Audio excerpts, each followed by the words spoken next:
his green beret and his officer's sword. And he sat me down and he told me about the Royal Marines, a bit about his career, how the Royal Marines were different to the army if I wanted to be infantry, what I could expect going one way or the other. And then I went back to the career centre on the Monday, spoke to the Royal Marines recruiter, and he put in the old VHS cassette, and that was it. I just saw this, there were guys jumping out of planes, there were guys on speedboats, there were guys skiing in the Arctic, running through the jungle, up to their chest in water, patrolling out in the jungle and all that kind of stuff. And I thought, that's what I want to do. These guys are literally look like they can do anything, anywhere, at any time. Yeah. And being growing up like I did, watching all these Arnie movies and stuff, thinking, I want to be like that, the ultimate all-rounder. These Royal Marine characters are the ones for me. So I went for that instead. That's fantastic. 'Cause it's true, isn't it? But I went to the recruitment office and we must have watched that same VHS, 'cause it's sort of similar time. And I remember he put this on. He said, you can join the army. He goes, but just go for them, because he was actually a Marine recruiter. And he was saying there's all these different branches in the Marines. So whatever you found, if you like communications, you like boats, you like mountain troop, whatever, there's a different branch you can go into all within the Marine family. And I was like, mate, I'm sold on this. I think there was like an SBS poster on the wall or something. I was like, that's funny as fuck. So I'll have a bit of that. But then he said, yeah, great. So we'll get you on your PRC. We'll look to get you there in 6 months. You can imagine, like, as a 16-year-old, like 6 months. Screwing up, mate. Yeah. So what else? You can join the army. You can be there next week. I was like, brilliant. Sign me up.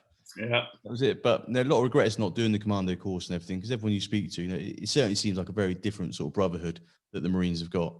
Mm-hmm. So it takes us through the training then, sort of Limpston. How's that? Oh, mate, it sucked. I started that when I was 17. So as well as everything else it throws at you, because it's very fast paced, like the minute you land, it's baptism by fire. So it's kind of the old shock of capture routine. So you've got all that to deal with, plus the fact you're only 17 years old. You've never really been away from home before without mummy and daddy. And when you first get there, you're in, for the first 2 weeks, you're in this giant room with like 60 plus men. And I think I was the second youngest in the troop. So I'm just like looking around thinking, what am I doing here? I'm out my depth. You know what I mean? These guys have all got all life experience. They're all ironing their uniform. They seem to know exactly what they're being told to do, and they do it. And I'm looking around just pretending, hoping that I'm doing the right thing, with no real idea, what it was I was doing. It just felt like I was drowning for those first 2 weeks. And every night I went to bed, I thought to myself, because I only live 45 minutes away, I thought I could just jump on a train now, or, ring someone and say, come get me, I'm done, I don't want to do this. But you just break it down. It was, back when I did it, it was 30 weeks long. I think it's somewhere in the region of 36 now. It's pretty, they keep extending it. But you can't look at it that way. You can't look at it as one big chunk of 30 or 36 weeks. You've got to break it down month by month, week by week, 2 weeks, whatever works for you, day by day, and just tackle it one bite at a time. You know what I mean? Otherwise, it all becomes too much and you just come crashing down. I think that's one of the best bits of advice you can give to anyone who's doing anything difficult. It doesn't matter if it's military, it could be schoolwork, whatever it is don't look at the whole picture. Just take one segment of it, just take a chunk out of that, move on. Don't dwell on what you've just done. Get on to the next event, do that, move on. And so your events up there's some quite difficult. You finish your training. What do they call it? Is it bottom field? Is that the one that everyone talks about? I mean, there's a bottom field assault course, which you get smashed on regularly once you get to a certain phase in training. But then when you do all the, I guess it comes in 3 phases. It might have changed now. When you get to the latter phase, that's called the Commando phase. Yeah. That's when you start doing your Commando tests. So your 9-mile speed march, your Tarzan assault course, your bottom field assault course, endurance course, 30-miler, all that kind of stuff. But again, you turn up at day 1 and you have a go at that, you got no chance. Yeah. But it all builds up and it's all progressive. And by the time you get to that point, you're more than capable of doing it physically, as long as you can hang in there mentally. Yeah. And of the original sort of 60 odd guys that started, how many made it through to the end? There were 62 to start, and 16 of us were what we called originals, who started on day one and made it all the way through to the end without injuries or failing tests and stuff like that. That's a massive attrition rate, isn't it? Just goes to show how hard it is and how well respected and earned it is to get that green beret at the end. Yeah, it's crazy. I mean, and this is going to sound really harsh and a little bit sick, but every time that I was getting to the point where I wanted to quit, I would just figure out a way to convince myself not to. And you knew everyone around you was feeling the same, and then one person would put their hand up and quit. And I Yeah, almost used to feed off it. I'm like, yes, you now do. I can stay a bit longer. You know what I mean? Yeah, definitely. Everyone always says if you might have done a difficult course, you're always at that point when you've got a low, but you might just keep yourself quiet. And then you see someone else that puts their hand up or they get in the jack wagon, whatever it may be. And it always gives you that little bit of adrenaline just to carry on. You think, they've jacked it. Actually, I can do it, because I thought they were better than me. They've jacked it and I haven't. It must mean I've got something about me. And I so, know. I remember there was this one exercise that we were getting ready to go on called Big X, right? And everyone was just sat in our grots waiting for the transport to take us out of camp and drop us into, I think it was Rugby Common we were going. And it basically involves you getting in full Cat 3 Romeo MBC suits with respirators. yeah, And you do like a 2 kilometer insertion yomp. Then you've got to take out those stupid little entrenching tools that you put on your bargain, and in your sections, dig all night yeah, until you get this slip trench. Then you get like NBC attacked in it. And then at the end of it, you've got to do a 2K excursion yomp and get out. And no one wanted to do it. And I was stood there waiting for the transport. And I'm like, I don't want to do this. This is shit. And then one guy went, "Excuse me, Sergeant, what would happen if I said I didn't want to go on this exercise?" And the troop sergeant said, "Well, you wouldn't go on the exercise and you'd be booted out." And he went, "Sergeant, I don't want to go on this exercise." And he kind of took himself out of the thing, got put off to the flank. And inside I smiled and I was like, right, that's what I needed. I'm going to do this now. fantastic. Well, you did it, and I think there's not many people that can go out there and go on that course, especially as one of the originals, and get all the way through, do that, showing like the 62 to 16. That's fantastic sort of achievement. And I think it's a well-earned place, isn't it, with the Marines when they've sort of say it is the toughest course in the world, toughest military course. Yeah, I mean, people argue it, mate, but it's the longest, and I'll say arguably the toughest there. I think it is now 36 weeks, because when I did it, they used to have what was called a potential Royal Marines course that you had to pass before you could go through. Yeah. That was 3 days of just getting hammered. But now what they've done, and I think it's due to people coming straight out of Civvy Street and getting injured doing that, it's now a 4-week course that they put on the beginning of training. Okay. And so it's called the recruit orientation phase. So you join Lympstone as a complete and utter civvy, and then they spend 4 weeks building you up to be able to pass what was the potential Royal Marines course. Yeah. If you fail that 4 weeks, you go back to the beginning again. So that's 8 weeks to start with before you even start the day one of training. Yeah. Then you've got 32 weeks on top of that. If you make it in one hit, potentially longer, it's soul destroying. It sounds so destroying. Get back troops or squadded, whatever. You'd be like, that's it. I've had enough of this. I'm out of here.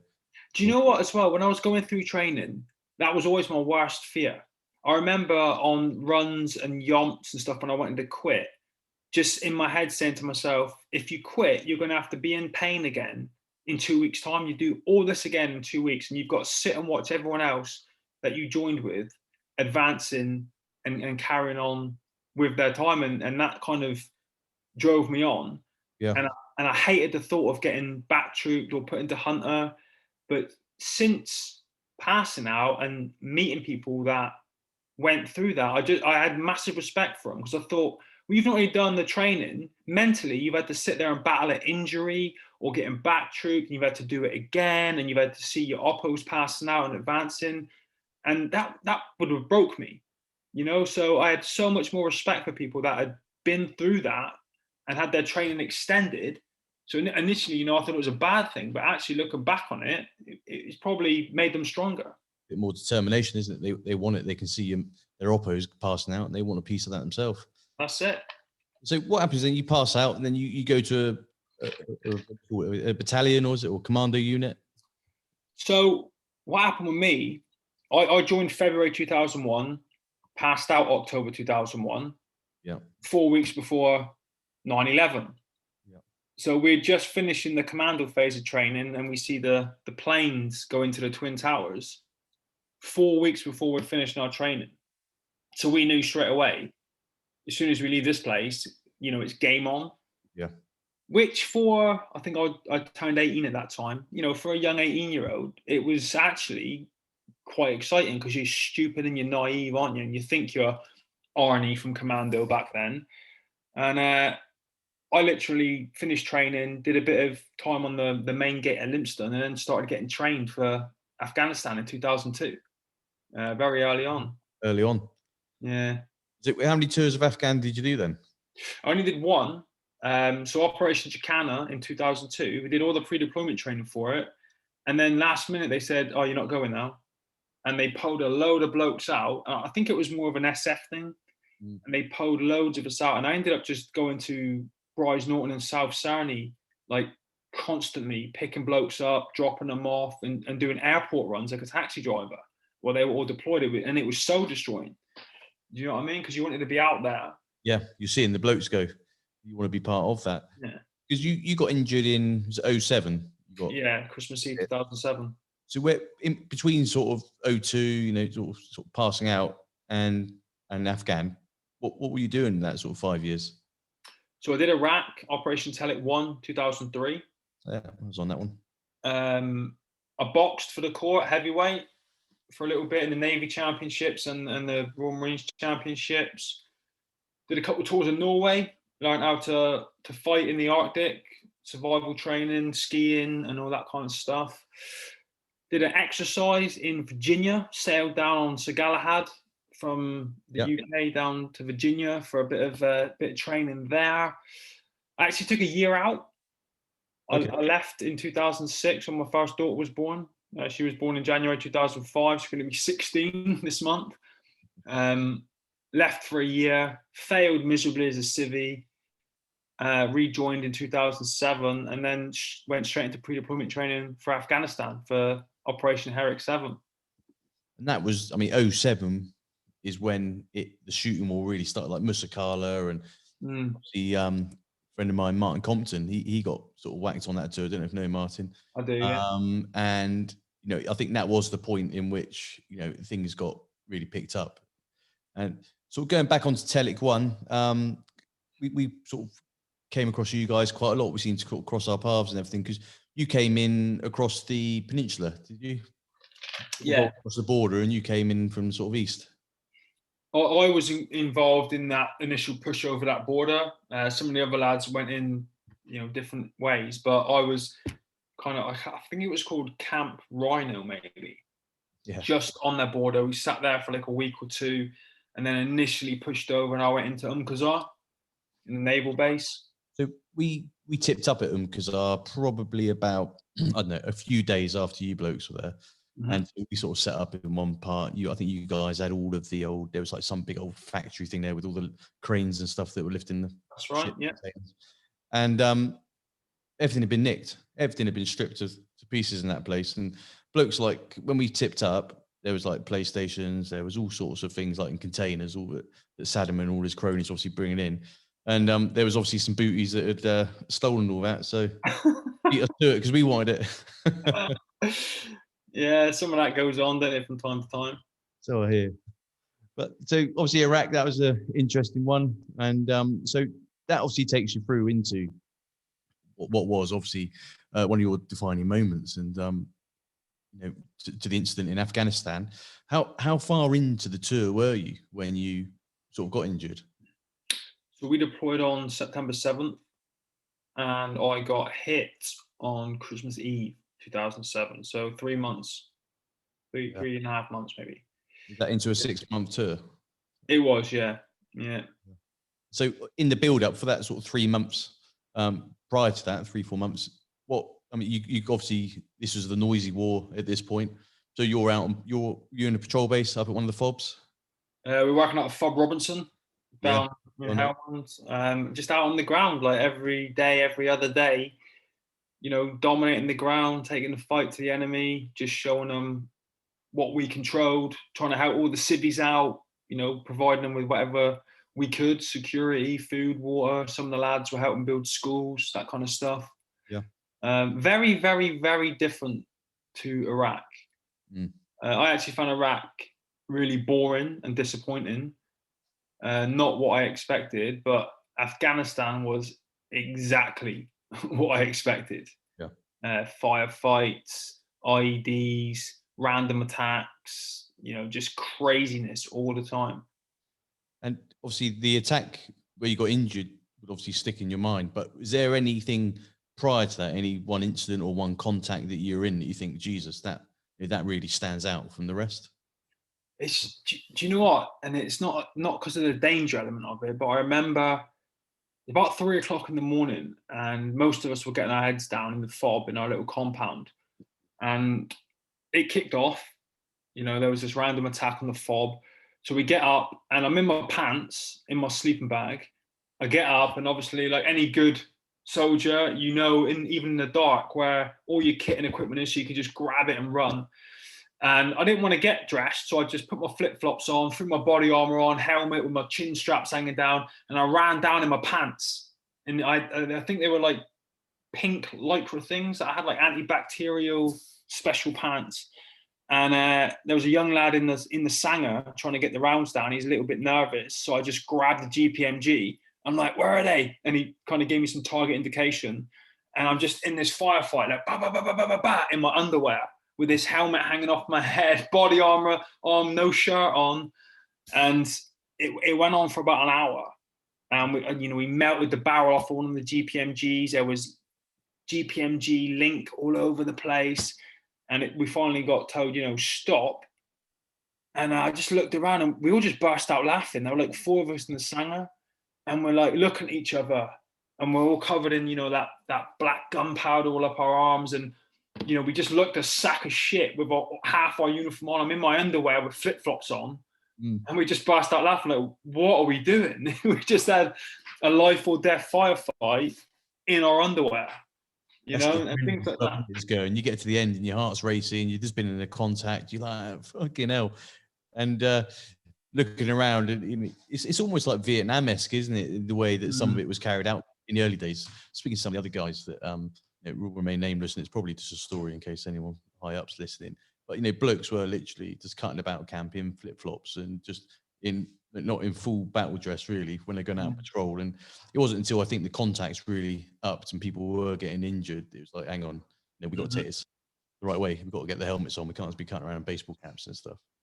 Yeah. But, yeah. So obviously then that takes us to say Christmas Eve was when you got injured.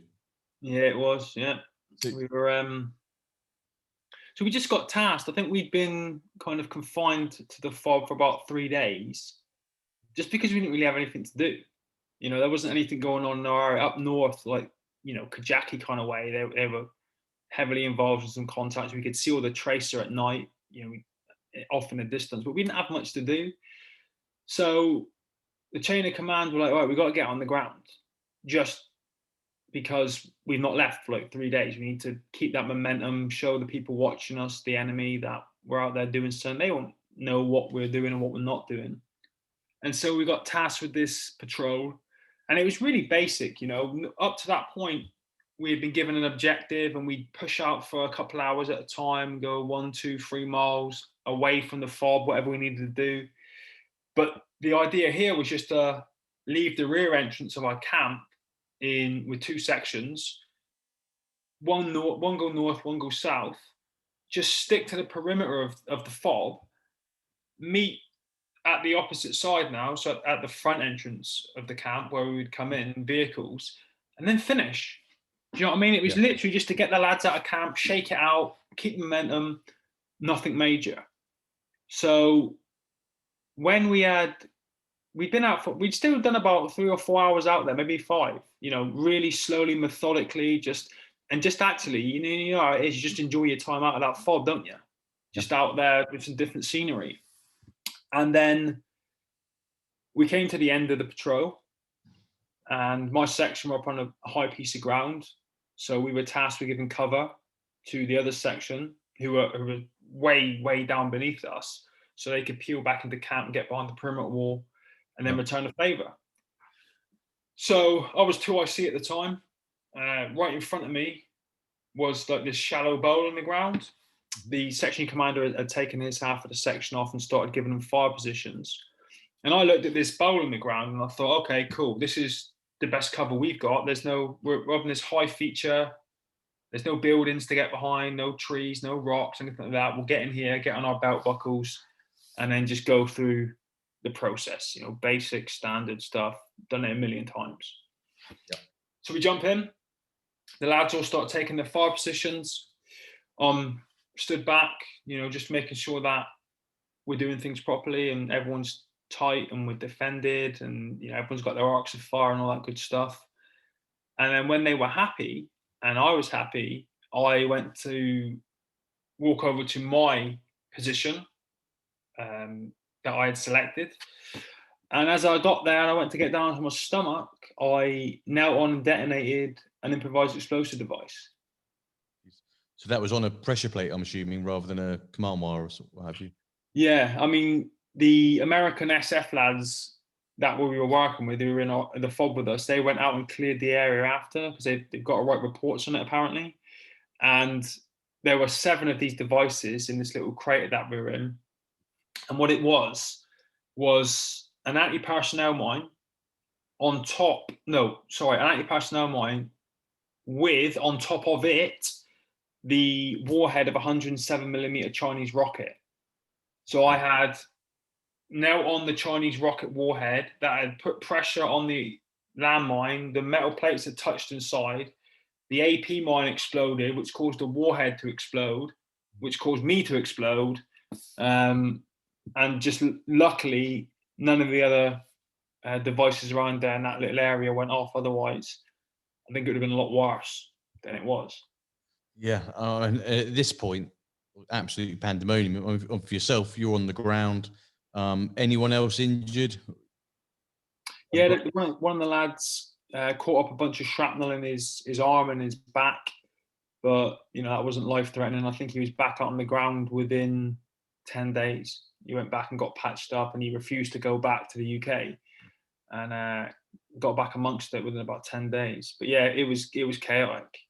But that, I mean, obviously the balloon's gone up. You've been hit. You're now into that golden hour. So, sort of, where did it go at this point? I mean, they had to get you back because you were by Fob Robinson. So, was there help close at hand? Yeah, very close, which is, was very lucky for me. But almost immediately, the medic was scrambled. One of the guys in the section was on the comms. He went back to HQ, let them know what had happened, delivered a 9-liner. The medic came out to me very, very quickly. One of the lads had already cleared a safe route to me using his mine clearance drills. He marked a safe path. The other lads were in all-round defense, making sure there was no small arms follow-up. And then this medic got to me really quickly, put the tourniquets on, shot me with morphine, dragged me onto the stretcher, and then got me out of there. There was some crazy stuff that happened in all that time. My right foot was still attached to my right leg by like a nerve or a tendon or something. So I had to cradle my foot on my stomach. My left leg was completely obliterated. My right arm was hanging on by some flesh and a bit of muscle. So all that had to be kind of just flopped onto my torso while this guy evacuated me off of this high feature, put me in the back of a supercat. And as the supercat was going up the incline to go back into the fob, I fell out the back. The medic fell out, and then I fell out. But the guy driving, who was my sergeant major, turned around and reached out to try and grab me to hold me in, and ended up grabbing my femur bone coming out my right leg. Okay, no. And then eventually I got into the fob, and the last thing I remember was the Chinook landing. and it creates this huge sandstorm. There's a lot of heat that's pumped out the exhaust. I remember that coming down on me, and then hearing the tailgate drop, and then that's when I passed out. And were you in any pain up to this point? That the morphine sort of wiped that all away? Yeah, I wasn't in any real pain at all, to be honest. It's amazing, even before the morphine. Like, it's amazing how your body copes. So if you can just imagine a really intense, numb, pins and needles feeling, just very uncomfortable in my 3 damaged limbs. Yeah. That there was no pain, and the morphine came, and that helped a little bit more. But yeah, no, even with a man grabbing my femur bone, there was no pain. The pain comes after, when you're recovering in hospital. Yeah. That's when it's supposed to happen. And at what point did you? So you've obviously passed out getting into the Chinook, which is taking you back to, I suppose, up to Bastion, and then you got medevac back to the UK. Did you? Would you go via Germany? I suppose you were out for the count. No. So I'll tell you what actually. So when I passed out when the Chinook landed, they got me on there and they started, going through their checklist to see if I was alive, and I had no signs of life. So they put me in a corner while they got working on the other lad I told you about, the one who got shrapnel in his back and in his arm. Unfortunately, as one of the medics walked past me to get some equipment to go back and work on this other guy, although they'd classed me as dead and said, just leave him, we got to work on the other guy, my eye fluttered, which meant that my heart was beating. So the medics all scrambled around and started to try and help me and bring me around, but they couldn't get any fluids into me because all my veins had collapsed because of the massive blood loss. Now, they had this new technique, I forget what it's called, but it basically involves trying to get fluids into a casualty's body. If you can't through the traditional routes of a needle in the veins, then you take, I think it's called an EZ-IO drill, and you drill into someone's tibia and fibia, and then you put fluids in that way. So they went to do that. Problem being, I no longer had any tibias or any fibias. They'd both been completely destroyed from the IED. So, they're on the back of this Chinook and they're thinking, what the fuck do we do now? Do you know what I mean? Because we're trying this new procedure and it had only been cleared for use 3 days prior to this incident. Like, it'd never been used before. They'd only just said, yeah, this is safe. We're going to start using this going forward. And now the first guy to get to use it on doesn't have a tib or a fib. So they're flapping in the back of this Chinook, which is banking left and right with sand and dust going everywhere. Unfortunately, these guys are very switched on. They decided that they were going to try and drill into my hip, which had never been done before, never even been discussed, but it was just the only option that they had. And the first time it failed, they said that they didn't pull my skin tight enough to get the drill and the needle to bite. But the second time they tried it, it was a success. They got the fluids into me.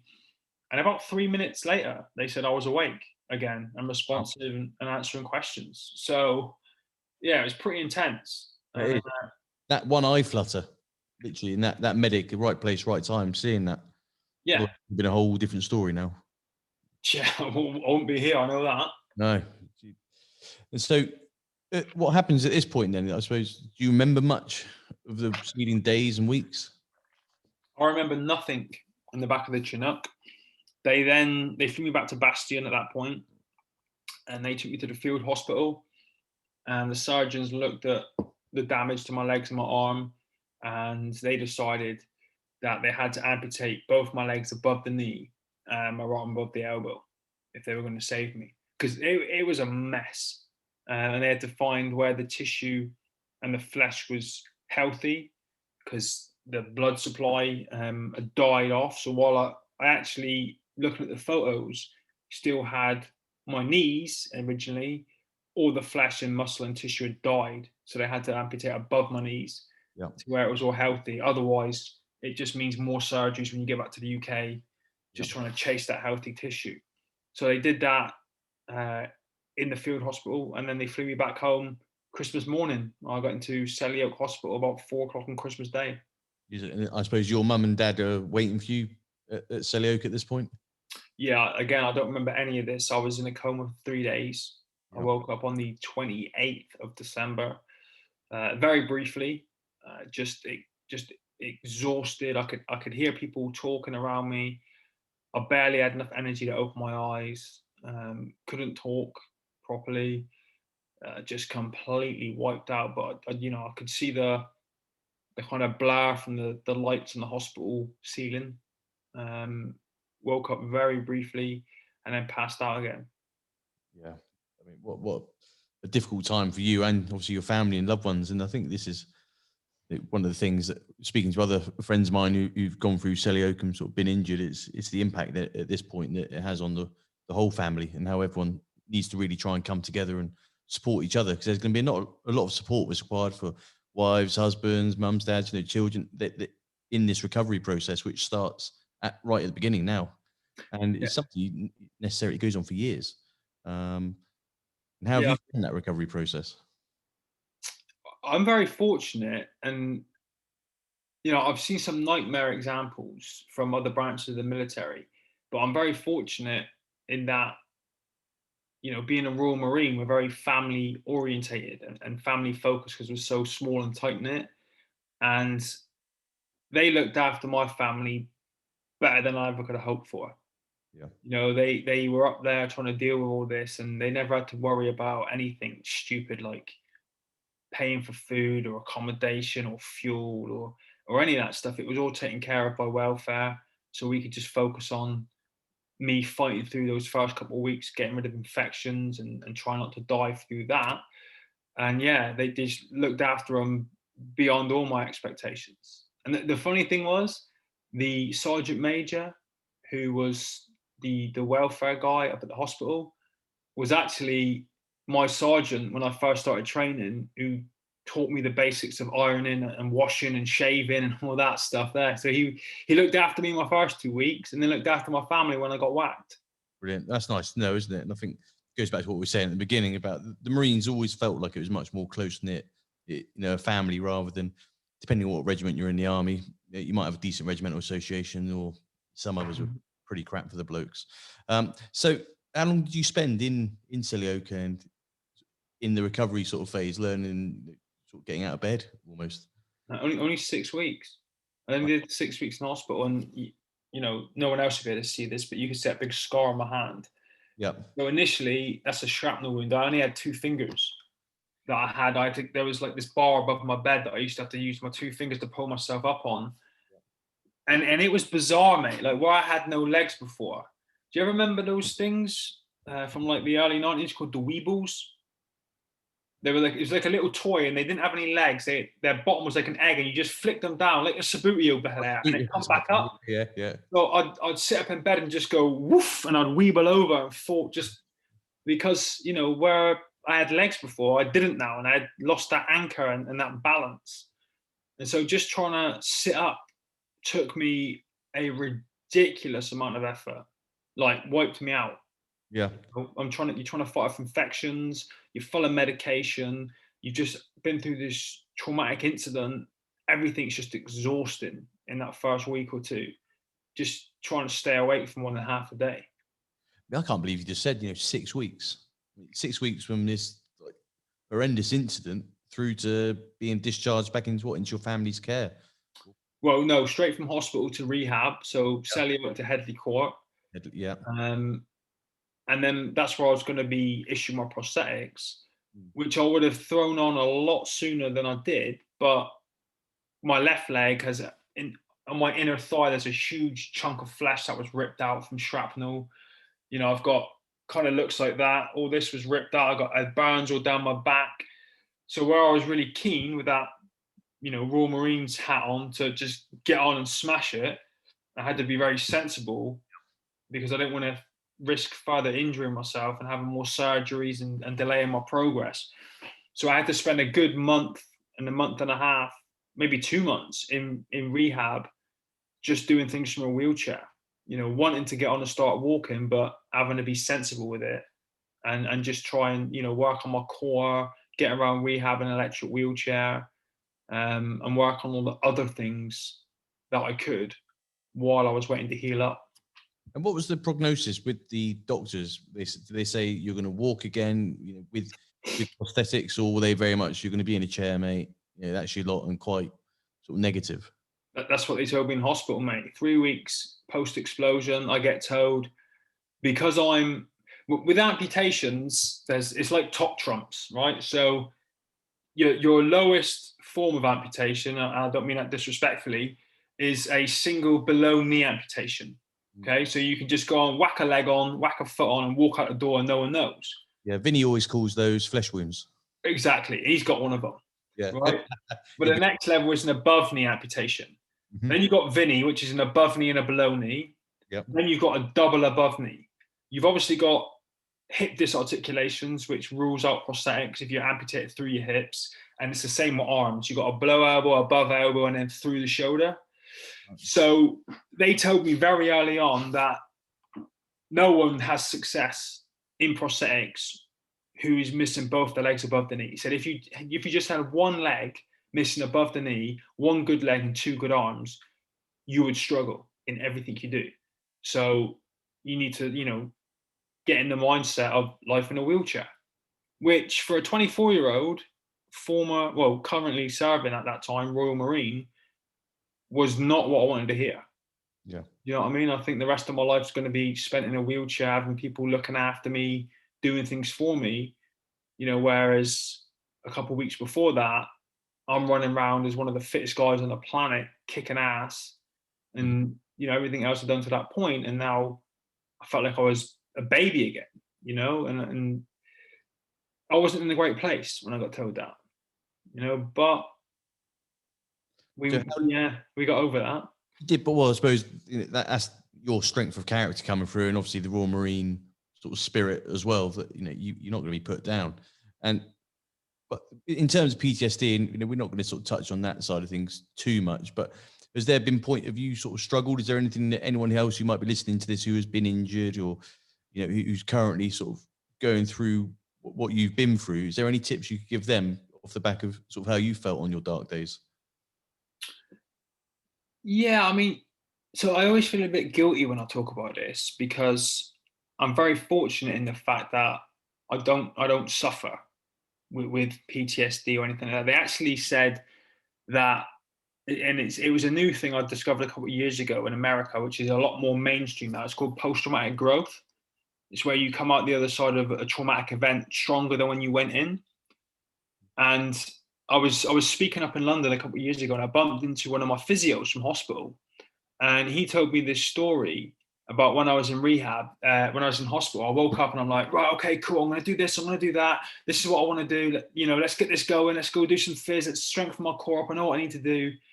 He said they all thought I was suffering from something called post-traumatic euphoria, where you just daydream and thinking, oh, I can do this, I can do that.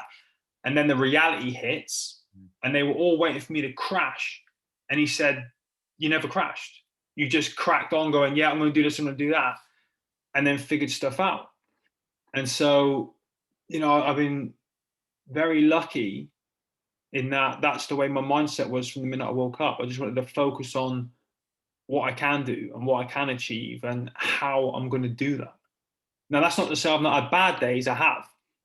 Do you know what I mean? In the beginning, when that doctor told me I was never going to walk, and then the first time I left hospital and couldn't access any rooms in the welfare flat because I had an extra wide wheelchair, I spent that whole night crying with my girlfriend, my now wife, in this welfare flat, just crying, saying I didn't want to do it. I couldn't do it, and it was going to be too hard, and I didn't want to live like that, having gone from 6'2", 16 stone, to I think I'm 4'1" without my legs on. And back then, obviously having lost 3 limbs and having a fight off infection, so lost a lot of weight, I was about 9 stone 8. Half the body. Looked a mess. I looked a mess, and I didn't recognize myself, so I just cried all night. But there's a lot to be said for having a good cry and purging it all out and getting it out there and speaking and talking to people about it. The next day I just woke up and I went, right, fuck it, let's go. Yeah. Give me the legs, give me the plan, let's go. That real positive attitude. And I suppose that was the start of, you've just been on an amazing journey, but now the next life, this post-traumatic growth almost, in which you've now achieved some fantastic things and continue to do so. So I suppose, see, we could sit here all night talking about this.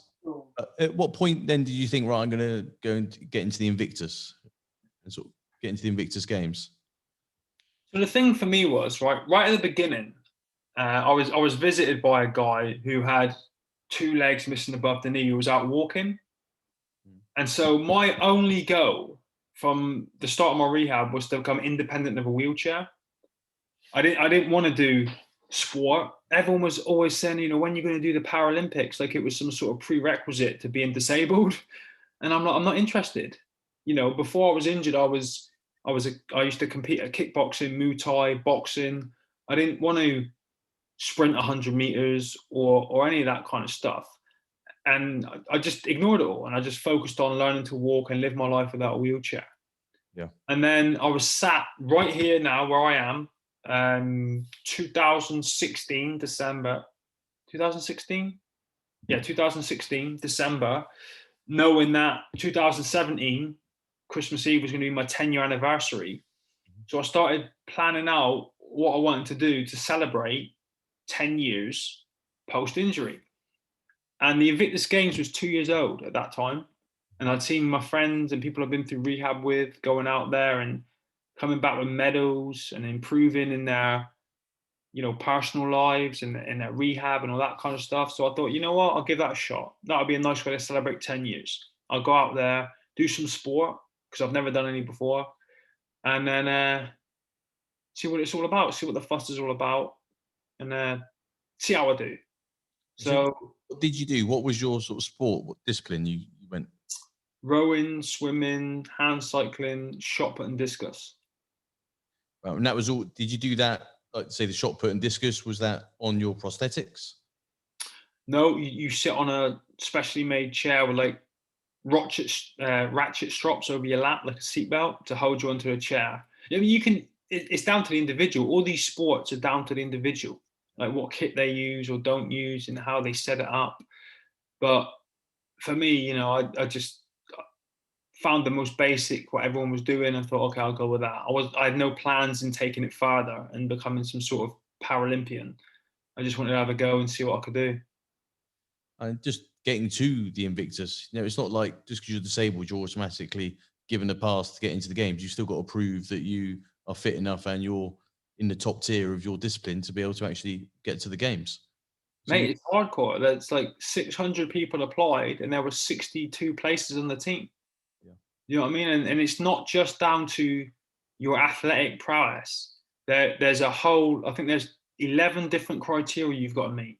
And it goes down to as much as your social media presence. Yeah. You could be the best athlete in the world, the fittest, the fastest, the strongest. But if you're on Twitter and you're jumping in and screaming and shouting in political debates, or you're saying this and that, and you're not going to represent the country in the best way, you don't make the team. Do you know what I mean? It's a holistic thing. I think that's a really positive message. You know, I think if you see some of the stuff that, you know, the England football team, what they get up to, and you see them doing their off time, if they chose the team by way of their sort of off-field performance, half of them wouldn't be even playing for the country, because it's an honour, isn't it? But, and then obviously that was all down to Prince Harry, and predominantly, you know, he's kind of like the face of the Invictus Games. And I mean, at this point, have you sort of become friendly with Prince Harry? Yeah, we've done numerous things over the years. We met way back, I think, in 2009 at an event in London called the City Salute. And then he came, you know, with William, and they come to Headley Court and did a couple of visits. And then we bumped into him at some other stuff, like the James Bond Quantum of Solace premiere. And then, yeah, again, we kind of met again at Invictus when I first applied for the team back in 2017. Brilliant. Yeah, I think everything he's done a lot for the military. He's done more than any other person. Amounts. Yeah. Massive amounts. And so obviously walking, I mean, people think you get a prosthetic limb and you can just walk around as normal, but it is far from that. You know, being above the knee, you've got to learn everything from scratch. It takes a bilateral above the knee amputee anywhere between 300 and 500% more energy to do anything than it does an able-bodied person. So I always say, if I'm on stage and I'm speaking, at the end of the hour, whatever it is, 45 minutes, if an able-bodied person had stood up here and did this, they'd have to jog on the spot with their, like their knees coming up high for like the entire time to equate to the energy expenditure it takes me just to stand on the spot. It's crazy. It is. And what I know that some of the other guys I know, they go over to the States to get their limbs, sort of prosthetics serviced quite regularly. I think they look after them quite well over there. How have you found that yourself between the States and the UK in terms of sort of medical after service? Yeah, so I went over. I was like the first one to go over there back in. It was 2000. Yeah, well, I know the exact date, June the 9th, 2009. And I went over there because I was the UK's first triple amputee from, I think, since the Second World War. And because I knew I could walk, I needed someone who had my injuries, who was further into the recovery pathway, to mentor me. And Yeah. I found a guy over there, a guy called Cameron Clapp, who was hit by a train when he was 15. And so I went over there just to meet him and to spend some time with him, to pick his brains, to get him to coach me and tell me how to do this and how to do that. Because no one back here really knew. And even the people that knew more than everyone else, there's only so much somebody who's got their legs can tell you about using prosthetic legs if they've never used them. Yeah. So I thought that the only way I'm going to master these is by going to someone who's doing much better than me and just copying everything he does and just taking, I think at the time he'd been an amputee for 6 years. So taking 6 years of his successes and failures and learning how to distill that into 3 weeks.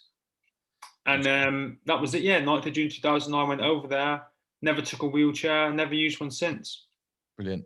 I think that's the positive message you're putting out there, isn't it? That you've had obviously the courage and determination to do that, and you've set yourself a goal, and that's what you've done. I suppose, have you been able to pass that message on? Because obviously, sadly, there's been many others that have been injured since and have had amputations. Have you been able to then pass on your knowledge to them? Yeah, so a couple of the lads went out after. So John White, who's a former Royal Marine triple amputee, went out to the same place I did. Ian Bishop, who was a Marine. Vinnie Manley, we were talking about, he's been out there. And not a lot of people know, actually. I was whacked in 2007. I was one of the very, very first. And the rehab system looked very, very different back then to what it does now. And I brought all of that back to the UK and actually got the American team over to the UK to share what they'd learned about bilateral amputees and everything. And it really changed the way rehab was approached. So there were loads of lads coming in later who, the rehab was so much better and so much, they'd opened their minds up to these new ways of doing things. And so guys were just getting better so much quicker. What was taking me 6 months, they could do in 2 months because all these improvements have been made. Not hardly any of them know any of this, because it was way back in the day before they were even injured. Yeah. And I suppose, yeah, I mean, the British healthcare system, military system, had never seen anything like this. Typically injuries like this on the battlefield, you wouldn't make it off the battlefield. But now, right, obviously, guys are surviving because of that great healthcare. That first hour, the evacuation teams that were coming to getting the guys off the ground. I mean, they're just absolute heroes and what they were doing. Yeah. And so many people were alive today because of them. It's great. Thanks.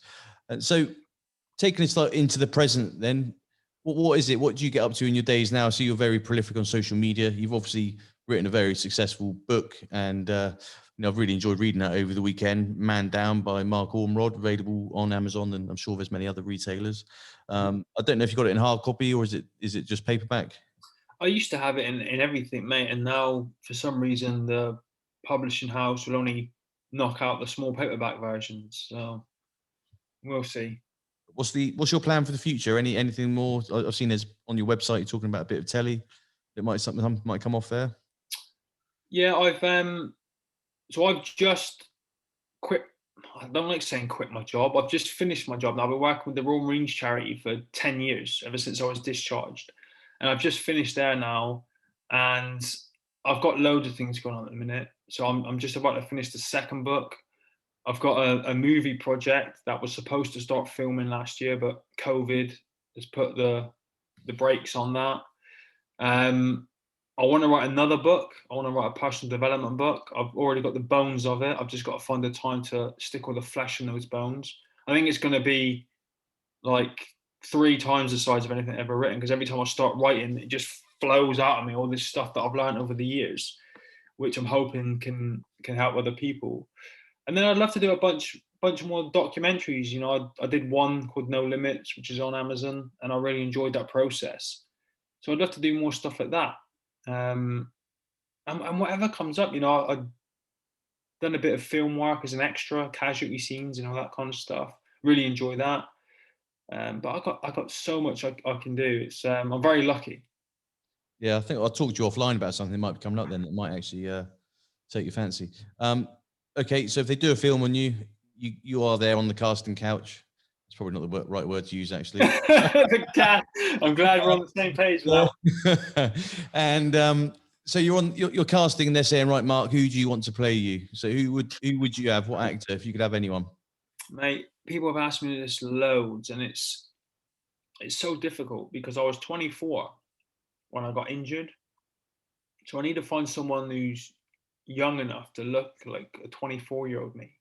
Yeah. You know what I mean? But I mean, there's loads of talent out there, isn't there? There's I'm gonna forget everyone's names now. So, guy from Gangs of London, Peaky Blinders. Yep. Oh, Irish guy. Can't remember his name. He was the main guy in Gangs of London. I've completely forgot his name now.